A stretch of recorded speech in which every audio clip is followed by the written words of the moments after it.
Apakah lo pernah terkena masalah karena kurang bisa mengendalikan rasa marah? Misalnya, mungkin karena marah lo pernah ngomong hal yang gak ngenakin buat orang, atau ngebuat keputusan yang lo sesalkan setelahnya, atau mungkin juga lo pernah menyakiti orang terdekat lo karena amarah lo. Well, kalau lo pernah mengalami hal serupa, maka video ini pas banget buat lo. Di video ini gue bakalan ngejelasin gimana caranya biar lo bisa mengontrol rasa marah lo, supaya lo bisa terhindar dari dampak negatif. Dan bisa jadi malah nanti rasa marah ini itu berdampak positif ke lo. Nah, sebelumnya, jangan lupa buat klik like dan subscribe biar lo gak ketinggalan video lainnya dari 100%. Lo simak ya video ini sampai habis biar lo dapat keseluruhan insight-nya. Oke, pertama-tama gue bakalan bahas dulu tentang apa itu rasa marah. Kalau menurut APA atau American Psychological Association, rasa marah adalah suatu emosi yang muncul secara natural, jadi wajar ya, sebagai respons terhadap hal-hal yang mengancam diri kita. Nah, natural artinya rasa marah itu sesuatu yang wajar. Bahkan sebenarnya rasa marah itu bisa bermanfaat. Kenapa? Karena rasa marah itu ngasih kita tanda bahwa ada sesuatu yang mungkin mengancam diri kita dan perlu diperhatikan gitu. Nah sayangnya kita memang nggak selalu bisa merespon rasa marah dengan baik. Mungkin ketika lo ngeklik video ini lo juga ngerasa kayak, aduh gue kok marah-marah mulu ya. Nah itu bisa dipelajari sih. Tapi ingat ya, pertama-tama marah itu wajar. Mungkin ada sebagian dari kita yang ngerespons rasa marah dengan perilaku agresif, kayak misalnya ngomel, ngata-ngatain orang, bahkan sampai mukul gitu kan. Nah ini sebenarnya kan negatif, bikin lo bisa menyakiti orang lain, bikin lo bisa jadi kena masalah, dan bisa bikin lo jadi nyesel gitu. Ya bayangin aja kalau lo pacaran sama orang udah 10 tahun, terus lo marah, terus tiba-tiba putus kan bisa jadi nyesel gitu kan. Ada juga nih sebagian orang yang merespon dengan cara selain agresif, itu pasif agresif cara-caranya. Misalnya dengan nolak mengakui kalau dia lagi marah, terus atau ngediemin gitu orang yang ngebuatnya marah. Jadi pasif tapi agresif juga gitu. Kalau misalnya lo kayak gini, mungkin lo bisa bikin orang lain bingung dan frustrasi juga. Gak cuman itu, kemungkinan lo juga bisa jadi nggak bisa berdiskusi tentang masalah yang bikin lo marah, dan lo jadi sulit mengatasi kemarahan lo. Dari dampak-dampak negatifnya, bisa lo lihat kalau misalnya kedua cara tadi, entah itu agresif atau pasif agresif, itu bukanlah respons yang terbaik ketika kita sedang marah gitu. Makanya penting buat kita untuk bisa mengontrol rasa marah. Apalagi karena marah adalah hal yang pasti pernah kita rasain, dan bakalan kita rasain terus gitu, sampai ya seumur hidup. Karena kan emosi marah itu natural ya, wajar. Nah, gimana caranya kita bisa merespons dengan baik kalau misalnya marah gitu? Hal pertama yang bisa lo coba lakuin untuk mengontrol rasa marah adalah dengan menenangkan diri lo ketika rasa marah lo muncul. Karena kenapa harus menenangkan diri? Karena kalau misalnya kita nggak tenang, kemungkinan kita bakal dikuasai oleh rasa marah dan ngelakuin hal-hal yang mungkin nanti kita bakal sesali. Nah, lo bisa coba menenangkan diri lo dengan menjauh dulu dari hal yang membuat lo marah. Misalnya kalau lo marah sama temen lo, maka ya lo bisa coba menjauhkan diri lo dari temen lo untuk menenangkan diri. Tapi jangan lupa juga, lo perlu untuk bilang ke temen lo kalau lo mau menenangkan amarah lo dulu dan akan ngebahas masalahnya nanti. Jadi menjauh itu bukan berarti kabur dari masalah atau kayak tiba-tiba hilang aja gitu. Enggak gitu. Menjauh bukan berarti pasif agresif, bukan berarti kabur. Lo harus tetap bertanggung jawab, tapi lo bisa take your time dulu gitu. Tapi lo bisa bilang ya ke orangnya bahwa oke, gue sekarang mungkin lagi marah, kasih gue waktu ya gitu. Nah selain itu, lo juga bisa coba menenangkan diri lo dengan salah satu tips ini, yaitu menarik nafas dalam-dalam. Karena ngelakuin hal tersebut bisa mengaktifkan sistem parasimpatetik, yaitu sistem syaraf yang berfungsi untuk membuat tubuh lo jadi lebih rileks. Kalau udah tenang, lo bisa nyoba untuk mempraktekkan mindfulness. Mindfulness sendiri adalah suatu kondisi di mana lo menyadari dan menerima apapun yang lo pikirin dan rasain. Jadi mempraktekkan mindfulness ketika lo ngerasa marah artinya lo menyadari dan menerima perasaan marah lo, serta hal-hal lain yang mungkin lo rasakan dan pikirkan bersamaan dengan rasa marah tersebut. Gue sih nyaranin lo untuk ngelakuin ini karena dengan mindfulness lo jadi bisa ngerasain amarah lo sehingga rasa marah lo ini nggak terpendam gitu. Karena rasa marah yang terpendam, nggak kita terima atau kita kabur dari rasa marah itu bakalan berdampak negatif ke kesehatan mental dan fisik lo. Mempraktekkan mindfulness juga kemungkinan bakal ngebantu lo untuk nantinya bisa memahami rasa marah lo atau situasi yang menyebabkannya. Nah, buat bisa mempraktekkan mindfulness, hal pertama yang lo bisa coba lakuin adalah dengan mengakui dan menerima amarah yang lo rasain. Dengan mengatakan kepada diri lo kalau misalnya lo lagi marah. Jadi diterima aja, marah itu wajar gitu. Lo coba aja ulang-ulang ngomong ke diri lo, oke gue lagi marah nih, Evan lagi marah nih. Nah, ketika lo menyebutkan apa yang lo rasakan, itu bakalan bisa memudahkan lo untuk mengontrol dan mengatasi perasaan tersebut.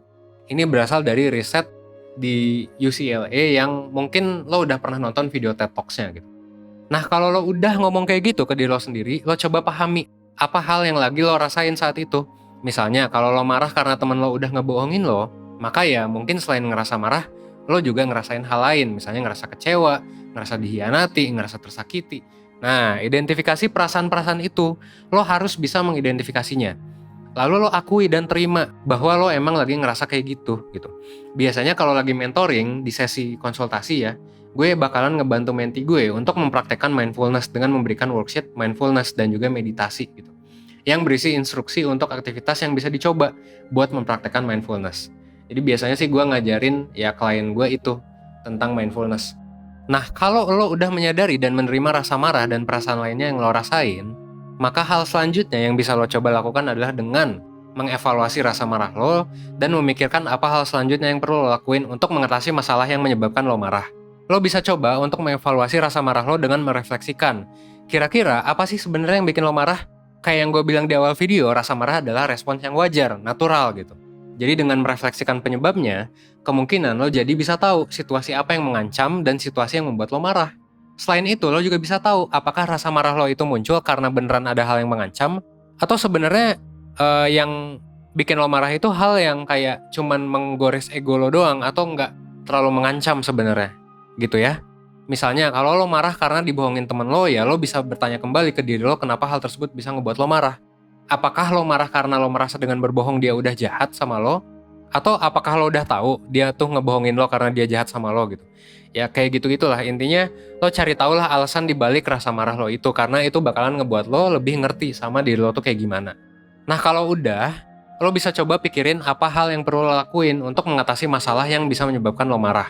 Misalnya kalau lo marah karena dibohongin, ya lo bisa coba pikirin gimana caranya untuk mengatasi masalah tersebut. Apakah lo perlu ngejelasin ke temen lo untuk jujur gitu? Atau apakah lo perlu nanyain dulu penyebab dia bohong? Nah, kalau kayak gini kan misalnya rasa marah itu bisa jadi emosi yang bermanfaat, karena bisa ngebantu lo untuk mendefinisikan aksi apa yang mau lo ambil gitu. Untuk mengetahui juga apa sih masalahnya dan apa yang kira-kira bisa jadi solusinya. Nah, keren banget kan kedengarannya? Ya emang iya gitu, tapi gue sendiri memang mengakui kalau mengontrol rasa marah itu, nggak segampang itu. Nggak segampang yang gue bilang di teori sekarang gitu. Soalnya mungkin aja rasa marah itu bisa jadi tiba-tiba muncul, lo udah terbiasa marah, dan menguasai diri kita tanpa kita sempat gitu menyadari dan menenangkan diri. Nah, kabar baiknya memang gue mau ngabarin nih bahwa 1% akan mengadakan webinar tentang mengatur rasa marah dan menghindari negativity pada tanggal 19 Juli. Nah, jadi buat lo yang nonton video ini sebelum tanggal 19 Juli, akan ada webinar ya tentang manajemen marah gitu. Kalau misalnya lo nonton ini setelah tanggal 19 Juli, biasanya kita bakalan ngejual video recorded webinarnya juga, gitu ya. Nah, webinar ini tuh maksudnya apa? Webinar ini terdiri dari 2 sesi yang ngebahas tentang pertama, cara mengatasi rasa marah, dan yang kedua, cara mengalihkan amarah pada hal positif. Dengan lo ikut webinar ini, lo bakalan bisa ngobrol langsung dengan psikolog dan mentor, salah satunya gue ya, dan juga salah satu psikolog, untuk ngebantu lo memahami konsep emosi dan regulasi rasa marah. Dan juga untuk ngebantu lo merefleksikan kemampuan lo dalam mengontrol rasa marah, lo juga bisa dapetin bantuan untuk bisa mengontrol rasa marah dengan baik gitu. Dan setelah webinar juga lo bisa diskusi langsung karena bakalan ada grup chatnya, grup komunitasnya, di mana nanti lo bakalan dapat worksheet, latihan, dan bimbingan tambahan kalau misalnya setelah lo praktekin, abis webinar nih ada masalah lagi gitu. Lo juga bakalan dapat psikotes, pre-assessment yang akan ngebantu lo mengetahui tingkat regulasi emosi dan sensitivitas diri lo. Jadi lo tahu apa aja hal yang perlu lo perbaiki biar bisa mengelola rasa marah dengan baik. Nah, lo juga nggak perlu khawatir kalau ilmu yang lo dapet itu bakalan hilang, karena ya tadi ya, bakalan ada worksheet, tugas berupa worksheet yang dimana nanti setelah kelasnya selesai, itu worksheetnya bisa lo gunakan untuk mengatasi rasa marah lo setelah nanti ya kelasnya udah selesai gitu. Nah, banyak banget kan manfaatnya. Gak cuman itu, dengan webinar ini juga lo bisa ikut dapat diskon untuk layanan 1% yang lainnya. Nanti bakalan dikasih. Kalau misalnya ternyata di tengah-tengah, kelas atau webinar itu nggak cukup, ternyata butuh mentoring atau konseling, nanti bisa dapat diskon juga buat kesana gitu ya. Kalau misalnya lo nonton video ini, nah ini kan buat 19 Juli ya, jadi kalau misalnya lo mau daftar, lo bisa klik link di description. Kalau misalnya lo nonton video ini setelah tanggal 19 Juli dan belum ada recorded webinar yang dijual, kalau saran gue sih memang lo coba konsultasi aja sama mentor 1% dengan ikut program mentoring. Kalau memang lo pengen mengenali diri lo lebih dalam tentang masalah lo dan dapat solusi yang pas gitu. Kenapa? Karena ya lebih private juga, dan kayak lo bakal dapat ya banyak benefit juga, kayak worksheet, terus psikotes, dan lain sebagainya. Nah, jadi udah tahu kan apa yang bisa lo lakuin? Intinya, gue mau ulang lagi, marah itu wajar, tapi tentu kita nggak harus dikuasai rasa marah, dan kita bisa mengontrol rasa marah dengan menenangkan diri, mindful, dan juga berefleksi. Sekian penjelasan dari gue. Semoga video ini bisa ngebantu lo untuk berkembang menjadi lebih baik, dan gue mendoakan lo supaya lo bisa hidup seutuhnya setelah lo belajar banyak dari 1%.